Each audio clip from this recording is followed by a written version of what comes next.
طلاق کا مسئلہ کبھی بھی فون پر، میسیج پر، واٹس ایپ پر نہیں پوچھنا چاہیے اور نہ ہی بتانا چاہیے کہ طلاق کا جو معاملہ ہے بڑا حساس ہے۔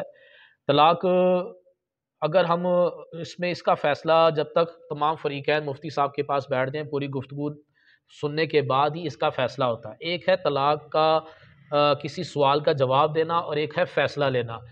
تو فیصلہ کبھی بھی جو ہے نا فون کال پر اور واٹس ایپ پہ کبھی بھی نہیں ہوگا۔ اگر آپ نے کوئی ایک مسئلہ پوچھا واٹس ایپ پہ، فون پر، تو اس مسئلے کا جواب تو کوئی بھی عالم صاحب، مفتی صاحب دے دیں گے، لیکن اصل میں وہ طلاق کا فیصلہ نہیں ہے۔ تو تمام جتنے بھی ناظرین ہیں، عوام ہیں، ان سے گزارش ہے کہ کبھی بھی جب طلاق کا معاملہ ہو تو فون کر کے یا واٹس ایپ کر کبھی بھی طلاق کا مسئلہ نہ پوچھے، اور اس کو اگر مسئلہ پوچھ لیا ہے، انہوں نے جو جواب دے دیا، اس کو کبھی فیصلہ نہ سمجھیں۔ اور جو ائمہ کرام، علماء کرام طلاق کا جواب دیتے ہیں، ان سے میری گزارش ہے کہ آپ انہیں یہ ضرور کہیں کہ آپ نے جتنا سوال کیا یہ اس کا جواب ہے، یہ فیصلہ نہیں ہے۔ کیونکہ طلاق کا اصل فیصلہ اس صورت میں ہوتا ہے جب تمام فریقین کی گفتگو کو سن لیا جائے۔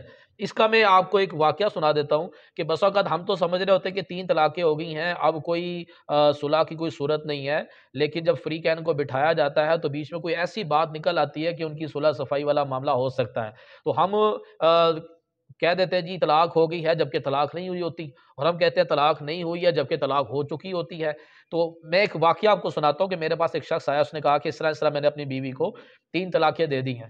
میں نے اس کو بھی یہی بات کی کہ بھئی ایک طرف کی بات سن کر کبھی بھی فیصلہ نہیں ہوتا۔ جتنی بات آپ پوچھ رہے ہو کہ میں نے 3 طلاقیں دے دی ہیں، آپ اقرار بھی کر رہے ہو، یہ 3 طلاقیں تو ہو گئی ہیں، لیکن آپ سب کو لے کر آئیں، پوری بات جب سنی جائے گی پھر پتہ چلے گا کہ آپ کی کوئی صلح کی کوئی گنجائش نکلتی ہے یا نہیں نکلتی۔